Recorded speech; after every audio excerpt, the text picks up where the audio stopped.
Joyland, la revolución del podcast presenta. Good boy.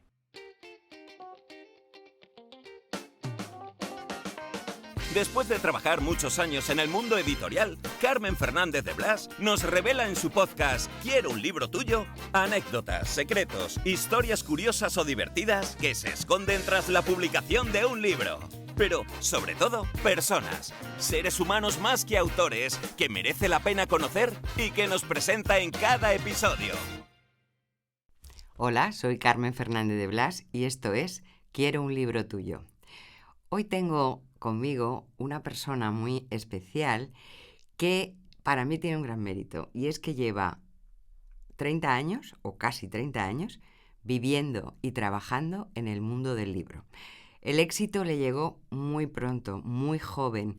Triunfó con Historias del Cronen, siendo finalista del Premio Nadal.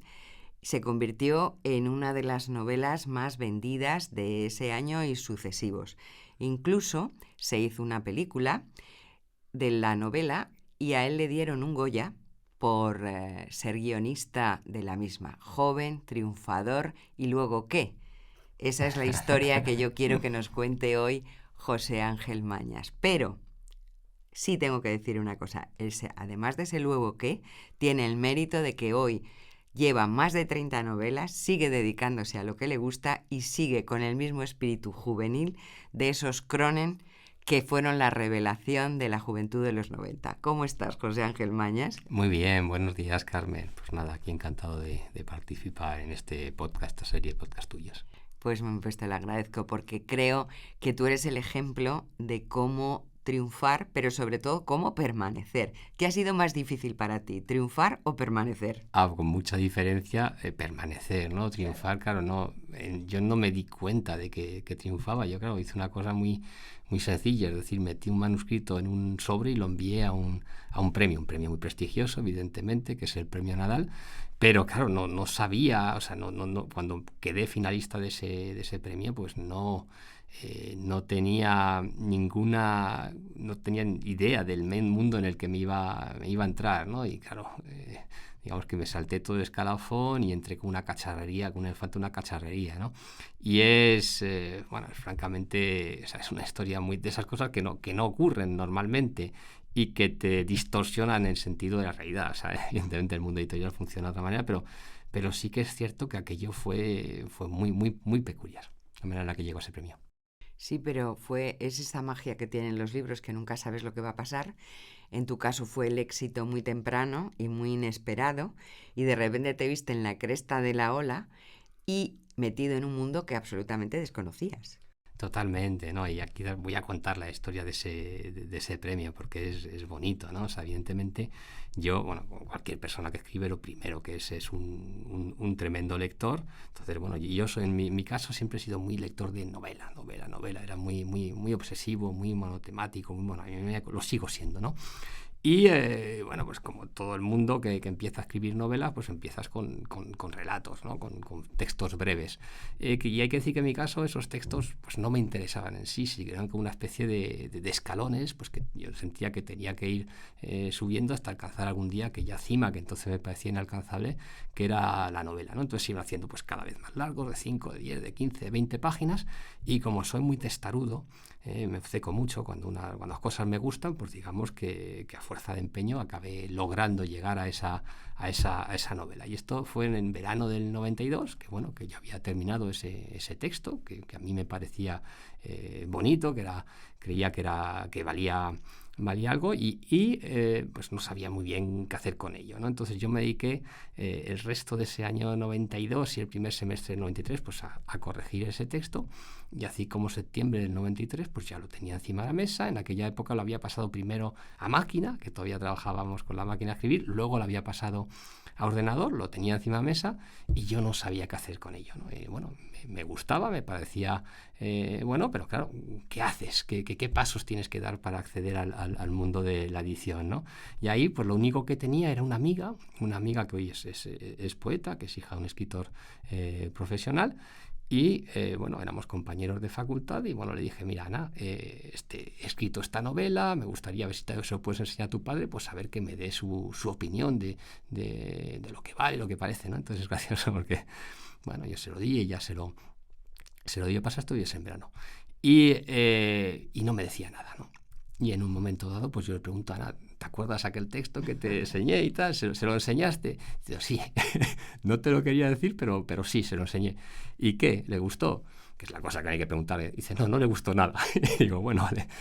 ¿Y por qué no le gustó? Dice, no, es que dice que no es literario. Y digo, bueno, pues si no es literario, ¿qué es? Dice, no, dice que es demasiado cinematográfico, ¿no? Dice, bueno, pues aunque no le gustase y aunque no fuera literario, aunque sea demasiado cinematográfico, si yo quiero acceder a la publicación, ¿qué es lo que tengo que hacer, no?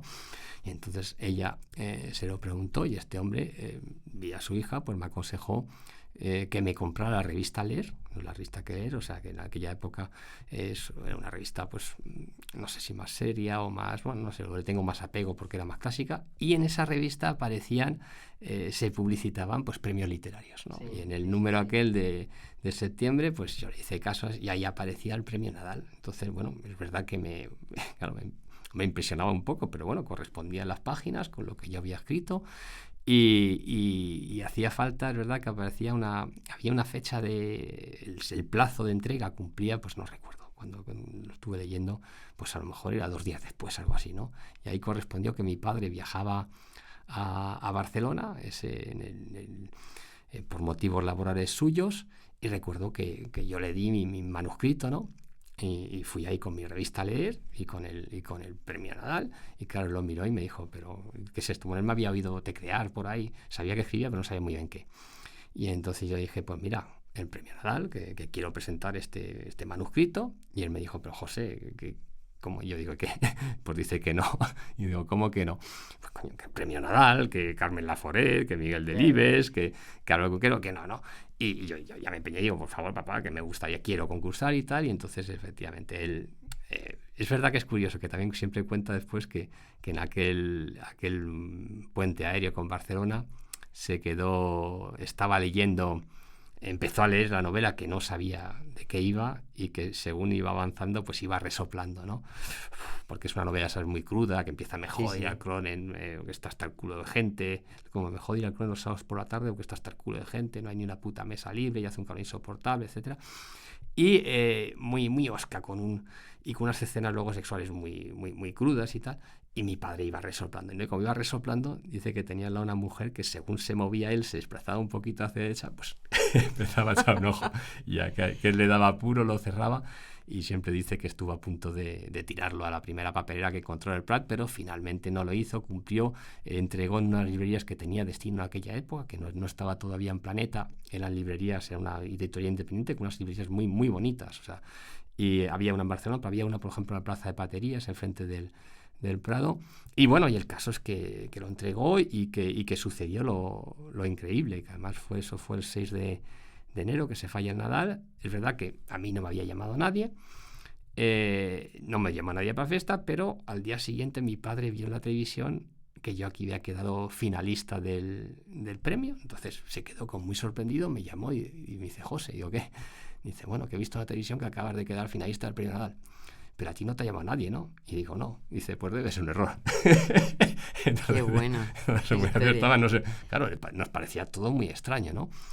Y no, efectivamente después llamó, yo había dado su teléfono, llamó Andreu Teixidor, que era el editor de Destino, le llamó entonces, a la casa de mis padres, le pidió mi teléfono, ya se lo dio, ya se puso en contacto conmigo y efectivamente era verdad, ya vine a Barcelona, ya firmé mi primer contrato, ya se publicó en febrero del 94 esa primera novela mía, que se tituló Historias del Cronen y que tuvo el éxito que has dicho.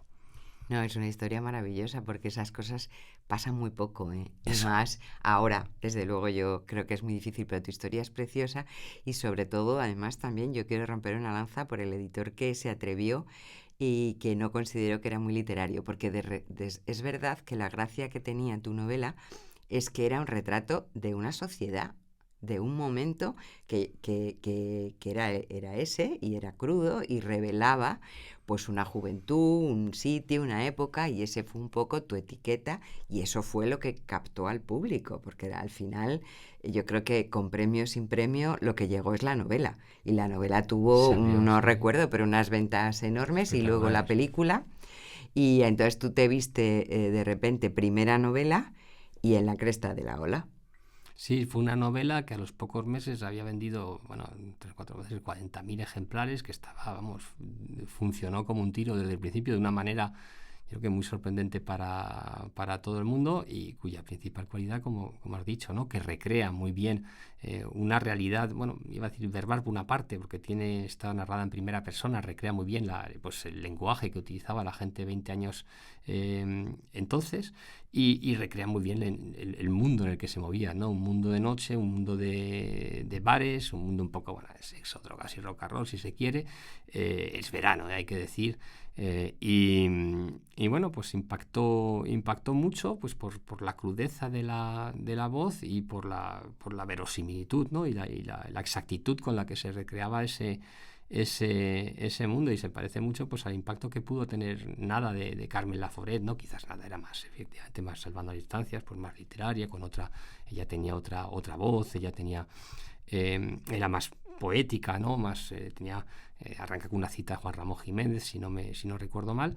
El Cronen era bastante más hosco, arrancaba con una cita de un The, que es un grupo británico con el que el narrador Carlos está obsesionado, y yo creo que el mérito que tiene, claro, al cabo de 30 años sigue ahí en librería, sigue vivo, que es extraordinario. O sea, novelas que se publicaron en ese año 94 que sigan vivas a fecha de hoy, yo creo que se pueden contar con los dedos de una mano, y sobran, pero sí que recrea lo que es la experiencia, la sensación de tener 20 años, ¿no? Ese momento en el que estás lleno de energía, estamos todos llenos de energía, es una especie de cóctel Molotov con patas hiperhormonado, que sabes, que crees que tienes, que puedes hacerlo todo en la vida, ¿no? Y ese que es normal, que con 20 años pues hay que tener esas sensaciones, y yo creo que recrea muy bien eso, y eso es lo que al cabo de los años, cuando lo leen los chicos de ahora, ¿no?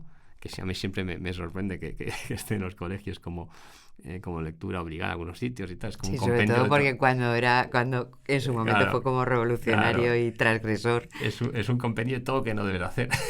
Sí. pero creo que sintonizan con eso, ¿no? Con esa con ese espíritu de fuerza joven.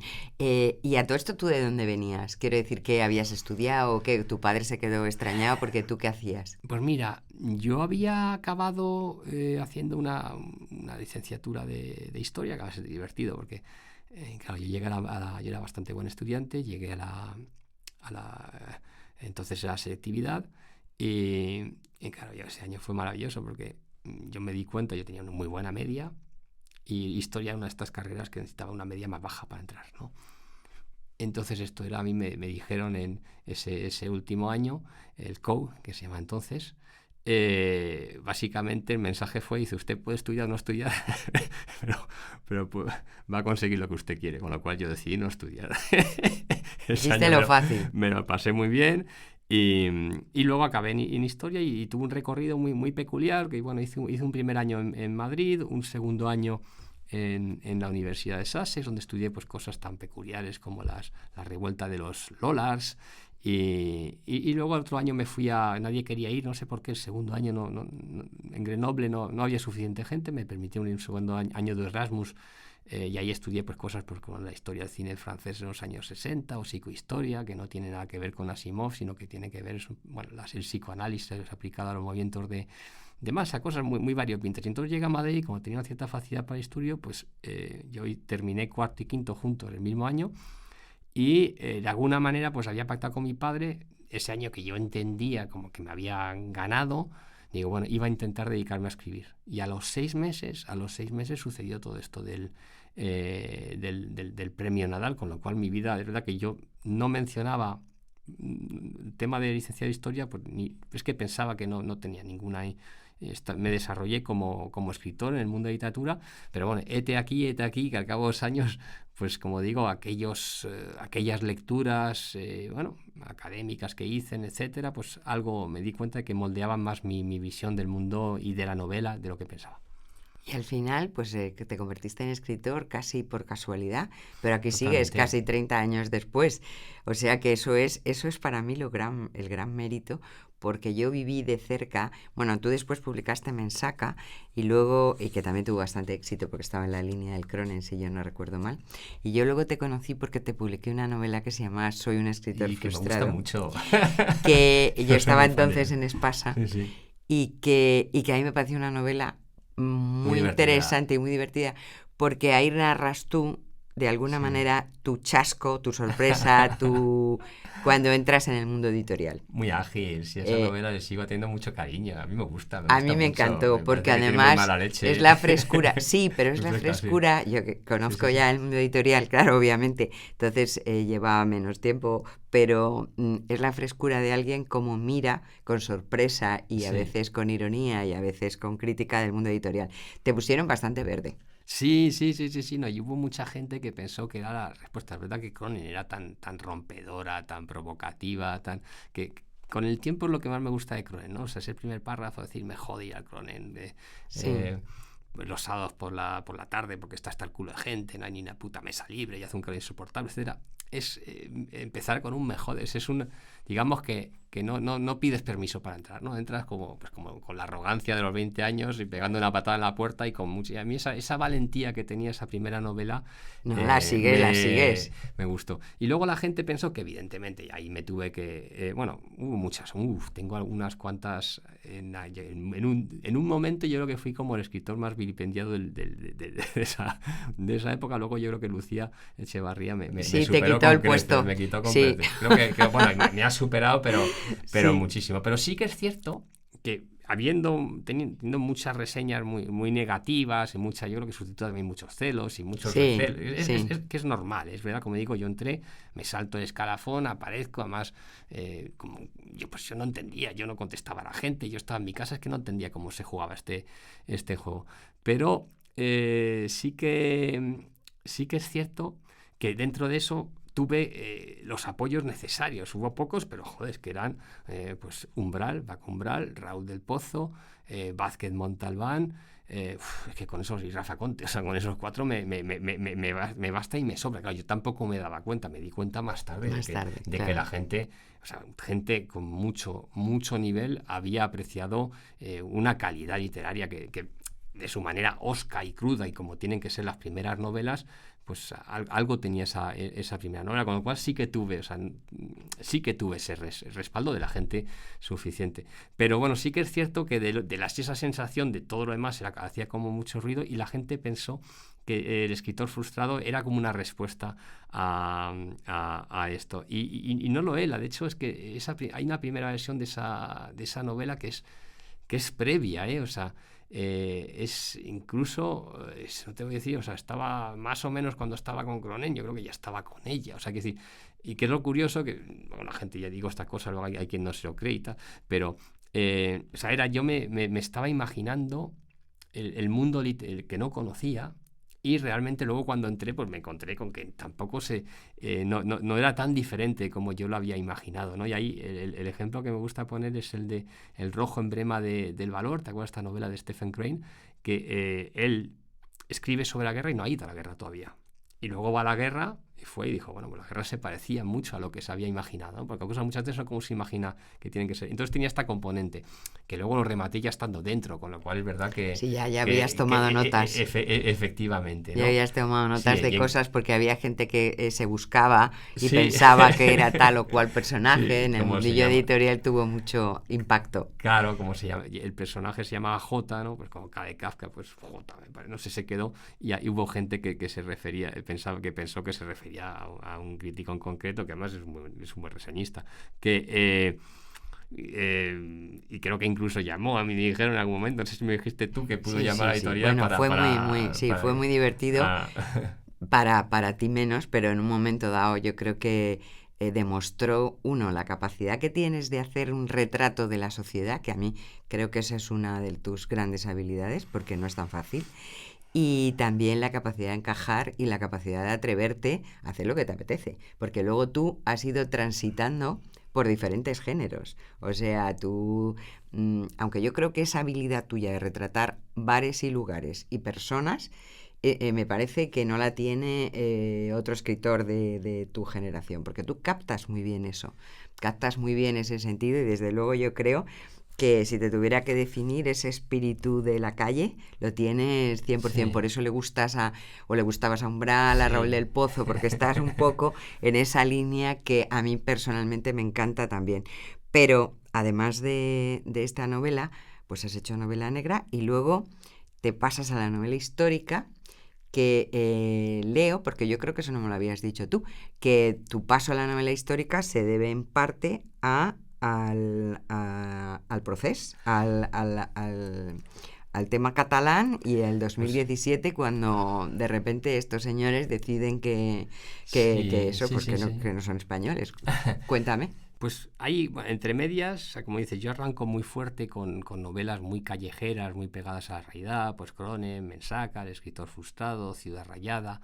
Ciudad Rayada para mí es la mejor, esa también la publicamos en Espasa, para mí es la mejor, Sí, para mí es lo mejor de cierto. la época, Sí, sí, literariamente sí. es que Sí, sí, sí. es No. Kaiser y es un pequeño dealer de cocaína que se mueve, que tiene una manera, es un poco como pues, que el guardar el centeno, ese tipo de voz, la de Carlos era como Es más verdad, dura, Ciudad más Rayada, feminista, cierto. y esta tiene ese punto. Y luego, bueno, pues empecé, digamos que duró, porque luego Mundo Burbuja, o sea, pero la beta se acabó de alguna manera, la agoté. Entonces lo siguiente, claro, las carreras largas tienes que renovarte y reinventarte, ¿no? Entonces lo siguiente fue el género negro en un principio, pero que está un poco pegado, porque el realismo y el género negro, la novela negra hay un punto en que es novela social y yo ya estaba en eso, ¿no?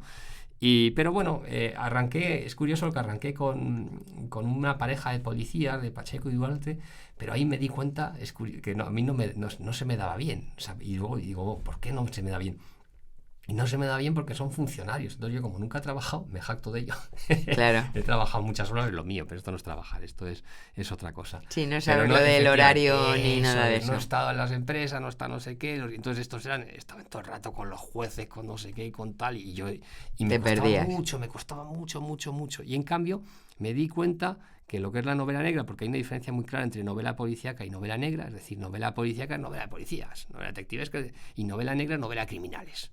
Hay más que diferencia que eso, luego hay una diferencia casi filosófica. Novela policíaca, pues hay un orden, el criminal rompe ese orden y luego se le cruje y volvemos al orden, ¿no? Es novela de orden con todos los sentidos y tiene incluso esa tendencia ideológica. En cambio, novela de criminal, pues no hay orden ninguno, hay un hombre que intenta más o menos apañarse y que si acaso como mucho en un mundo caótico, suele ser un mundo también muy, muy, muy turbio con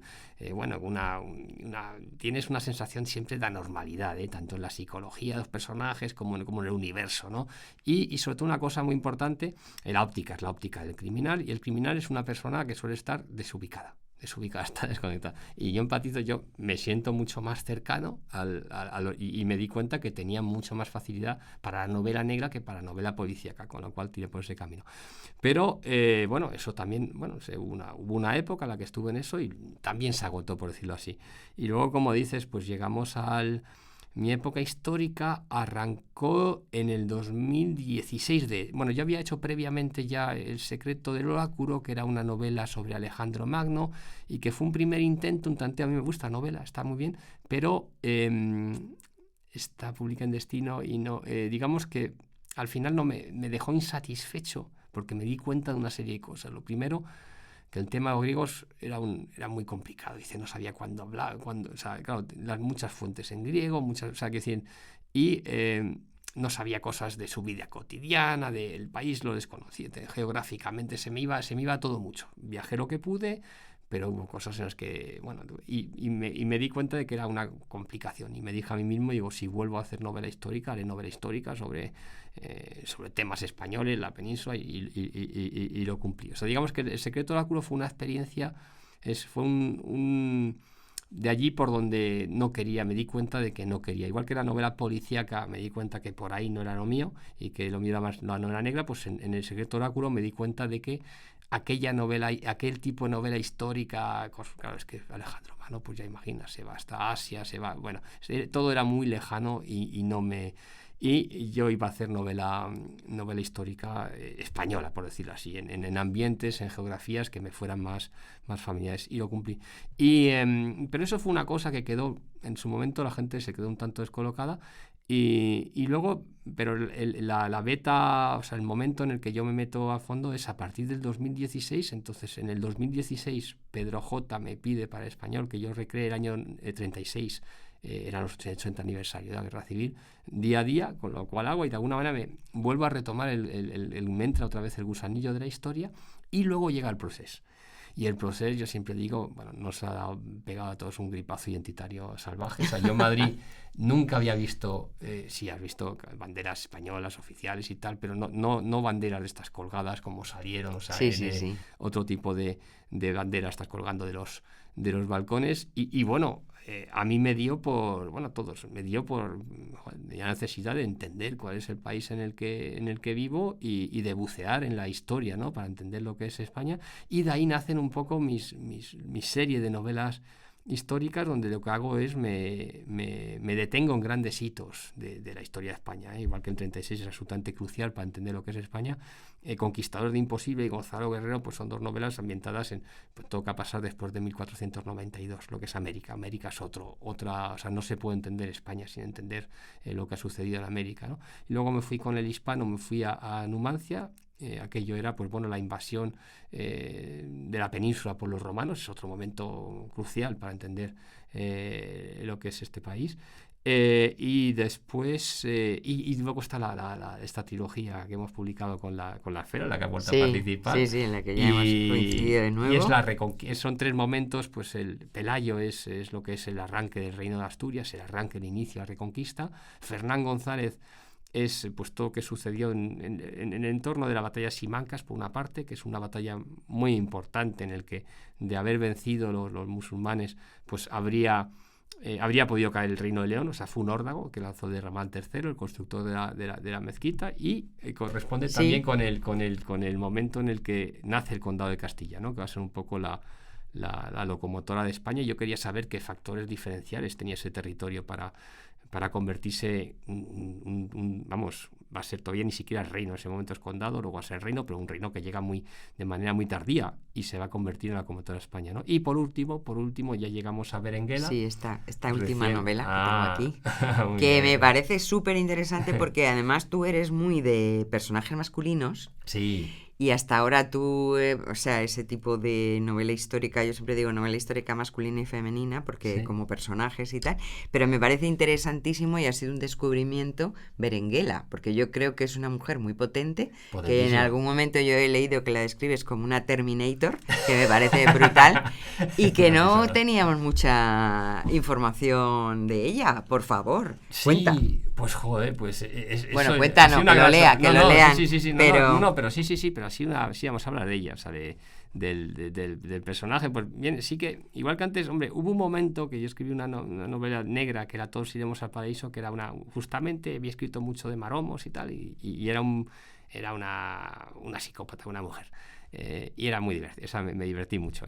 Pero fue la primera, verdad que no suelo utilizar protagonistas femeninos, y en este caso, pues es verdad que ya habíamos hecho Pelayo y Fernán González, eran dos maromos. Es verdad que yo iba a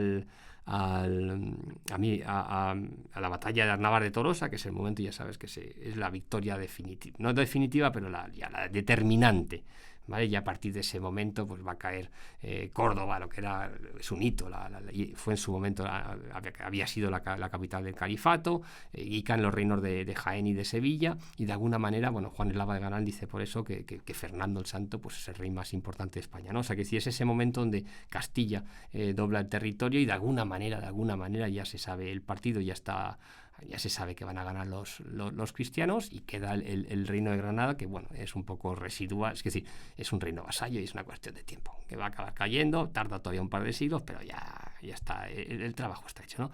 Y entonces, pues bueno, yo las primeras opciones hablábamos de, pues yo miraba hacia Alfonso VIII, el vencedor de la nava de Tolosa, y su hijo Fernando el Santo. Y luego yo creo que fue, ¿no estabas tú o estábamos contigo? Porque discutí contigo, con Berenice, pues decidimos que estaba ahí Berenguela, ¿no? Y es verdad, Berenguela es la hija de Alfonso VIII y la madre de Fernando el Santo. Pero yo pensaba que era, y lo que sabía, bueno, lo que sabe la gente, es una mujer que ha reinado sobre el papel un día, ni siquiera, unos momentos. una ceremonia de coronación en Valladolid, abdica y le pasa la corona a su hijo Fernando. Y eso de alguna manera, entonces así la primera impresión, yo pensaba que me iba a encontrar con una mujer resignada, frustrada, jodida por la situación, pero a mí me parecía, es decir, no me generaba ningún problema, era una óptica, yo quería un punto de vista y digo, bueno, pues voy a utilizarla, voy a documentarme sobre cómo es ella y como un punto de vista para mirar hacia otro y pensando casi que iban a ser más lúcidos, pese a todo, pues Alfonso VIII y Fernando Santo, pero como estaban muy sobados, pero bueno, lo íbamos a ver a través de su óptica, ¿no? A través de su punto de vista. Y ahí la sorpresa, vamos, para mí, bueno, es que cada vez que cuando empezaba más leía, pues es que era una cosa ojiplática de encontrarme con un bicho, o sea, un animal político, o sea, una mujer de una pieza y con un carácter del demonio y sobre todo que tuvo un protagonismo absoluto en lo que es la unión de Castilla y León, que si quieres ahora hablamos. Pero en todo caso, ese protagonismo que ella tuvo, o sea, lo que de hecho me torció la novela, porque yo iba mirando un poco hacia la nava de Tolosa y al final acabé fijándome en la unión de Castilla y León y es precioso el proceso, es muy poco conocido y sobre todo ella tiene un protagonismo absoluto, porque ella se mete entre ceja y ceja, que es su misión en la vida y lo va a conseguir tras superar una cantidad de obstáculos entonces, claro, me encontré con una tía con mucho carácter. Claro, estamos hablando, es la hija de Leonor Plantagenet, la nieta de Leonor de Aquitania, con la cual ya los genes tenían unos referentes femeninos potentes. Ya sabes que Leonor de Aquitania, pues quizás la mujer más libre, más poderosa, más empoderada, digamos, hoy más importante, yo creo, de toda la Edad Media, pues era su abuela, ¿sabes? Y luego ella pues tiene ese carácter y esa componente de, pues eso, como todos triunfas, una parte de azar, que tuvo sus logros, pero una parte muy importante de hechos que ya llega a torcer la historia y es una protagonista absoluta, que vamos, si quieres ahora entramos en detalle. Sí, bueno, mucho detalle no podemos entrar porque se nos acaba el tiempo, pero yo creo que es suficiente para que la gente sepa que, porque a mí también me ha sorprendido, que hay una mujer importantísima en la historia de España que quizá no tenía el lugar que le correspondía y que esta novela les va a acercar a esa fuerza femenina y a otra mujer potente, que no hay tantas, pero que cada vez se van descubriendo más y esta, de alguna manera, la reivindicas tú y mucho, además, ¿no? Sí, es que la llaman la grande, o sea, es que podían haber llamado la efímera, por ejemplo, Urraca, que fue la primera reina de Europa, que también es un mérito, Urraca de León, la hija de Alfonso VI y la madre de Alfonso VII, la llama la temeraria, es decir, que ella tuvo otra vez. Y bueno, Juana, ya sabemos, la llaman la loca, eso ya es el ejemplo de la reina víctima, por decirlo así. Luego está Isabel II, un poco cenciosa, pero a nivel de hitos, de grandes logros. Y de animal político, como has dicho antes, que me parece muy interesante. Isabel, por supuesto, no, es que claro, Isabel lo tiene todo. Claro. Eso es, le cae, termina Reconquista, está ahí se sabe que en su momento saca una novela Luis Zueco, ¿no? Donde dice que efectivamente en el ajedrez evoluciona en esa época y empieza a aparecer la dama, que es la figura que más se convierte en la figura más poderosa del tablero, de alguna manera inspirado en ella, por eso que se sabe muchísimo. Ella es incontestable, ella es la gran triunfadora de la historia de España, es que no, es la mitad de España lo ha hecho ella, es una cosa bestial. Pero detrás de ella, por los logros incontestables, porque es una cuestión de logros, de hecho esa unión 800 años después ahí sigue, bueno, siempre hay tensiones entre castellanistas y leonistas, pero claramente está en el arranque del relato del relato también español, porque los primeros cronistas los paga ella, ¿sabes? Jiménez de Rada y Luca de Tuy, pero sí, realmente ya en la forja de la nación española está muy y tiene, para mí son logros incontestables, ¿no? Y siempre es muy significativo que la llaman Berenguela la Grande, ¿no? Y eso es por algo. Pues hay que leer a Berenguela. Y he leído también en una de tus entrevistas ahora de promoción que después de esta trilogía y de la historia de España y de haberte acercado, digamos, a tus orígenes como licenciado en historia y como amante de la historia, que ahora te vas a dar a la ciencia ficción. O sea, esto ha sido ya como, ya no puedo más con España, me voy fuera del universo, ¿cómo es? Claro, pues has dicho, yo empiezo a dar cuenta, 30 y pico títulos. Entonces necesitas proyectos que te estimulen. Que me estimulen, que sorprendan también a tus lectores, y a mí mismo, pero sobre todo. Y entonces, claro, pues bueno, hay cosas que tengo la sensación de ya haber hecho. Por el momento ya el ciclo histórico, igual lo voy a dejar en barbecho, a lo mejor volveré, pero bueno, por ahora los sitios, las cosas que más me importaban ya están, ¿no? Y bueno, tengo una pequeña serie, una historia muy pequeñita, Alt, que es la experiencia Youphilic, ¿no? Que el concepto es una empresa de intercambio de cuerpos que se instala en Madrid en un futuro muy cercanito. Es como si fuera una especie de Black Mirror, en el sentido que es ese tipo de ciencia ficción que es que está muy cercana en el tiempo, y la sensación es prácticamente realismo, una vez más. Por eso que no hay tanta diferencia. Yo siempre trabajo a partir del realismo y la realidad social española, ¿no? Que me gusta, que a veces la miro de frente, a veces a través del retrovisor, que son novelas históricas, y la ciencia ficción es otra manera de acercarse a esa misma realidad, ¿no? Pues es eso por una parte. Es esta empresa, pues claro, hay unas normas, intercambias cuerpos, pero solo puedes hacerlo durante una semana, en tales condiciones, y te permite hablar de muchas cosas cómicas, cosas graves. O sea, un hombre mayor que está a punto de morir, de repente se cambia un cuerpo de un joven y puede volver a experimentar lo que es tener 18 años, pero se escapa con ese cuerpo. O sea, hay cosas. Entonces ahí empieza a haber delitos, y hay una brigada de intercambialismo que empieza, claro, igual que cuando arranca todo Internet y empieza a haber crimen cibernético, pues aquí empieza a haber crimen intercambialista, y entre una cosa y otra. Y ese es un proyecto que tengo ahí, que poquito a poquito va creciendo. O sea, digamos que básicamente está muy más pensado hacia hay una serie que que puede que salga el proyecto, que estamos en ello también. Cuando digo estamos en plural, pues con un equipo, Cacho López, que es mi socio para cuestiones audiovisuales,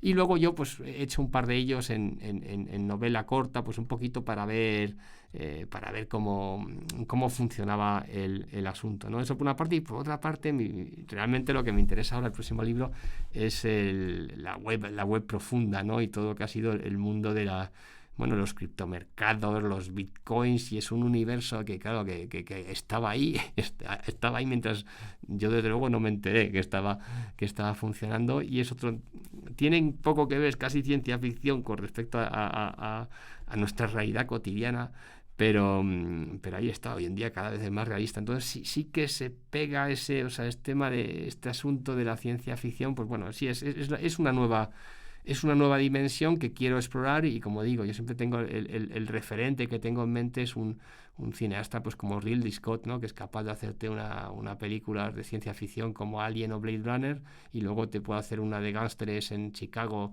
de los años 20, y te puede hacer lo mismo Gladiator en Roma, que te hace Los Duelistas o Napoleón, y se va a la época 19, ¿no? Pero siempre a partir de un dominio de la narración, ¿no? Yo creo que es importante. Y que quizás a veces en la novela histórica española a veces tiene la sensación de que la gente tiene tendencia a empapuzarse en historia, y que falta el ritmo y tal. Claro, y esos son los problemas, quizás. Que en la novela negra sí tiene un molde narrativo más claro, tanto para novela policíaca, novela detectivesca, la propia novela negra, el meterte en la cabeza. Hay como unos moldes muy contrastados y en general que son muy positivos, porque los escritores de novela negra, claro, o sea, que si a poquito que tengan un mínimo talento, raro es que no funcione. O sea, lo captan muy bien, y es una buena o sea, que es una buena herramienta, y suelen ser muy buenos estilísticamente, tienen buenos referentes, ¿no? Chandler, Hammett, y en cambio los de novela histórica sí que antiguamente hubo un molde un molde claro, pero lo hemos perdido, ya no se usa, que era el molde de Walter Scott y Alejandro Dumas. Pérez Reverte es el único que recurre ahí con mucho éxito y mucho acierto, estupendo. Pero muchos de los escritores de novela histórica actual no, eso lo han perdido, esa referencia, ¿no? Y están más pegados a la historia. Entonces se pegan mucho a la documentación, a los hechos, y a veces, pues bueno, esas novelas a veces pueden ser un poco densas y áridas, ¿no? Pero bueno, yo creo que no es tu caso. Tu caso es mucho más realista, tu novela histórica es más realista, y yo quería darte las gracias por haber venido. Es que el tiempo se nos acaba.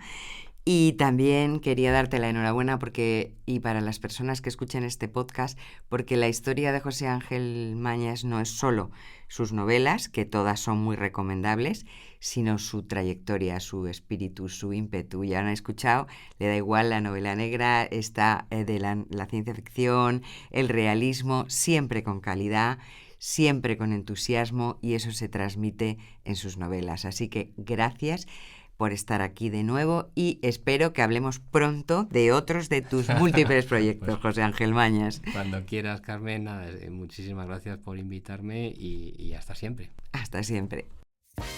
Si te ha gustado este podcast y quieres más información, síguenos en nuestras redes sociales, @somosjoyland, o en nuestra web, joyland.es. No olvides darle al botón seguir para enterarte de nuevos episodios. Quiero un libro tuyo es una producción de Joyland. Dirección y guión, Carmen Fernández de Blas. Producción ejecutiva, Hernán Zin.